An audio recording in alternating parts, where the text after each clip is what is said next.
Baik, kita sambung lagi dalam subjek sirah, tajuk kecil kepimpinan Rasulullah dari sudut muamalat. Bismillahirrahmanirrahim. Kegiatan muamalat masyarakat Arab Jahiliyah. Arab Jahiliyah ni sebelum kedatangan dakwah daripada Rasulullah. Ni orang-orang Arab dulu. Apa dia punya kegiatan muamalat ni? Muamalat adalah jual beli atau perdagangan. Apa yang dia buat adalah pertanian dan perdagangan. Dia bercucuk tanam ataupun ada macam apa tu nama orang, sejarah saling bertukar barang tu. Apa maksud lain bertukaran barang tu zaman dahulu. Muamalat ini tidak berlaku secara adil kerana beberapa perkara. Masa zaman Arab Jahiliyah ni dulu jahil, dia buat apa masa muamalat dia orang? Yang pertama, berlaku penindasan. Dia sering melakukan penindasan dan tidak bertolak ansur. Tak kira lah sama ada orang tu orang miskin ke, orang pertengahan ke, orang kaya sangat ke. Dia bila bab-bab jual beli, dia tak kira kalau orang tu tak bayar ke apa, dia akan buat penindasan.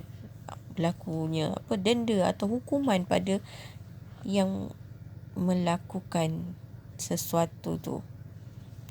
Dia lakukan penindasan dan tak ada tolak ansur. Kalau dia nak hari ni juga. Kalau hutang, kalau boleh ada bunga sekali. Macam tu lah lebih kurang. Bunga tu maknanya bila dia menetapkan harga, dia tak bagi dengan kadar harga yang diberikan. Bila masuk hari seterusnya, dia akan tambahkan dengan nilaian yang baru. Contoh, seseorang tu dia hutang dengan penjual 100. Bila tidak bagi atau tidak bayar pada hari yang ditetapkan, dia akan tambahkan nilaian seterusnya. Tambah satu hari bersamaan RM100. Kalau dah seminggu, RM107. Itu bunganya yang RM7 tu. Yang RM1 dia tambah. Tambah. Kalau tak bayar langsung, maka dia buat penindasan ataupun dia buat sesuatu luar jangkaan. Tu masa zaman Arab Jahiliyah. Yang kedua, berlaku penipuan dalam jual beli. Seperti apa? Seperti dia mengurangkan timbangan. Bila nampak orang yang datang tu adalah orang sederhana, dia kurangkan. Contoh barang yang kita paling mahal apa? Beras asasi. Barang asasi iaitu beras basmati kita kan.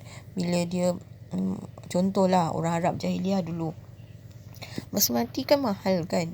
Bila dia tengok keadaan orang tu, macam tak payahlah, ni bagi sikit je lah, dia tak mampu, dia kurangkan timbangan ataupun dia meletakkan harga yang tinggi, yang melampau-lampau, membuatkan orang rasa tak boleh dan tak mampu memilikinya. Tu zaman jahiliyah. Dan yang ketiga yang paling kerap berlaku pada zaman ini, dulu, kini dan sekarang pun ada lagi melakukan, mengamalkan riba dan rasuah. Riba, melebihkan harta ataupun rasuah. Dia meletakkan sesuatu harga baru boleh dapat apa yang dia nak. Itu pada zaman Arab Jahiliyah. Maka dengan itu Allah Ta'ala telah mengutuskan Rasulullah sallallahu alaihi wasallam untuk mengubah salah laku mereka dengan kedatangan baginda Rasulullah sallallahu alaihi wasallam. Apa yang dibuat? Telah melakukan beberapa perubahan dari segi keadilan dan kesejahteraan umatnya. Dia adil dan sejahtera. Dengan cara bagaimana yang Allah utuskan? Ada 4. Iaitu yang pertama, Allah menganjurkan dan meminta Rasulullah mengutuskan. Yang pertama, memperkenalkan sistem muamalat yang mementingkan sifat tolong menolong. Awak tengok dengan masyarakat Arab Jahiliyah nombor 1, dia tidak ada perasaan tolak ansur, tapi Allah utuskan Rasulullah untuk sifat tolong menolong. Kalau boleh infakkan. Apa maksud infak? Kalau kita, contoh kita beli barang tu, ada baki. Tapi kita kata tak apalah, baki ni awak ambil je lah. Seposen je kot. Macam tu. Seposen je kot. Tak adalah cakap kot. Pernah tak awak cakap dengan kawan awak bila awak minta mereka beli makanan di kantin, ada baki. Bakinya seposen. Awak rasa seposen tu berhak untuk dia sebab apa? Dia tolong dah turun tangga, naik tangga, belikan untuk awak makanan. Tak apalah Ahmad, ambillah seposen yang baki ni. Tu namanya infak. Tidak ambil. Dia tak ambil balik. Mana bakinya? Tak. Itu namanya infak. Dan derma. Allah menganjurkan derma. Derma kepada sesiapa saja. Tak kira lah. Yang paling dekat ialah untuk awak, saudara awak sendiri. Mana awak tengok adik-beradik awak yang mana susah, tolong dulu yang susah.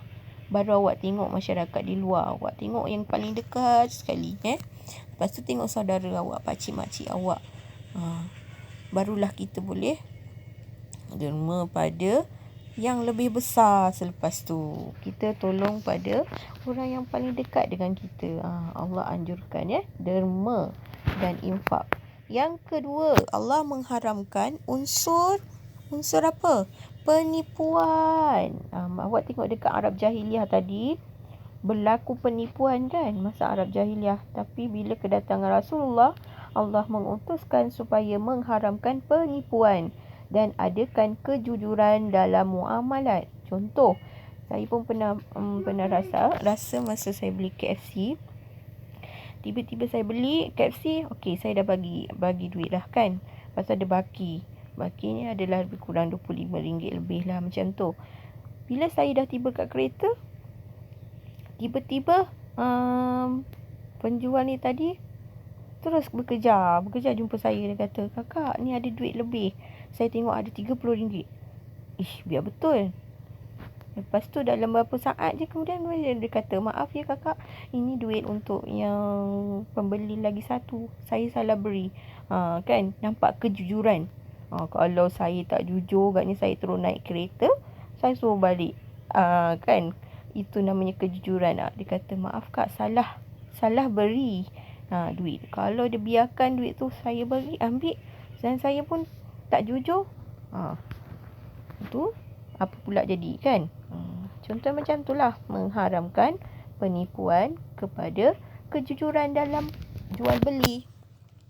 Kita kena jujur. Bila kita berlaku jujur, makin orang nak datang tak ke kedai kita? Makin ramai. Bila ada pelanggan kita tertinggal barang tu kita simpan elok-elok. Manalah tahu dia nak datang balik kan? Dia ambil. Bukannya kita letak balik kat tempat mana asalnya yang dia nak beli tadi. Aku letak balik lah, banyak lagi untung dapat ni. Bila pembeli tadi datang, mana barang saya yang tertinggal? Entah, tak tahu. Dah tak jujur kan? Makin berkuranglah Allah bagi keberkatan dia punya duit kan? Bila kita jujur, ni kak saya simpankan, awak rasa lepas tu dia akan sebarkan tak kedai awak? Makin dia cakap, kedai tu jujur, walaupun awak tertinggal barang, dia simpankan amanah. Makin simpankan.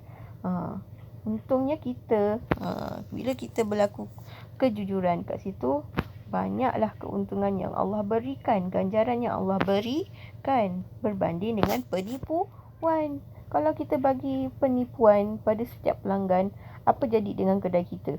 Makin ramai orang datang ke makin kurang orang nak membeli kat kedai kita? Makin kurang, betul tak? Yang ketiga, apa yang Allah utuskan pada Rasulullah ialah mengharamkan riba dan rasuah. Kat sini kalau ada berlaku rasuah, jangan dekatlah kan. Kita pun dah tahu rasuah tu perkara yang amat Allah benci.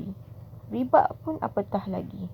Dan yang terakhir, menerapkan unsur ketakwaan kepada Allah semasa bermuamalah. Bila kita berniaga, ada pasang surutnya. Maksud pasang surutnya apa? Kadang ada untung, kadang ada rugi, kadang ada masa ada ramai orang satu hari, kadang hanya 2-3 orang je datang kedai kita hari-hari tu kan. Jadi kita banyakkan bertakwa pada Allah. Ya Allah, terima kasih. Hari ni aku dapat RM10. Esok Allah gandakan lagi. Gandakan lagi. Allah nak uji kita. Dengan yang datang hanya seorang. Nak tengok kita makin kuat ke makin kita menindas. Bila kita rasa sabar yang kuat, ada hikmahnya. Itulah namakan bermuamalah. Ada masa kita rasa kena kuat sabar. Kadang ada masa kita rasa gembira. Sebab apa kita gembira? Banyak keuntungan yang masuk dengan sebab kita layan dengan cara yang betul. Tu untungnya bila kita bermuamalah ni, ada masanya. Saya nak tanya dekat kamu semua, ada tak mak ayah yang berniaga? Cuba tanya. Ada masa kita surut, ada masa kita rugi, apa perasaan mak ayah awak? Ada masa kita dapat untung, balik cepat, barang kita jual semua habis, apa perasaan ibu bapa kita waktu tu? Semua akan tahu apa jawapan ibu dan ayah awak, kan? Sebab tu Allah utuskan 4 perkara yang asas ni. Yang pertama tadi Ustazah kata sifat tolong menolong, kalau boleh infakkan harta tu ataupun derma.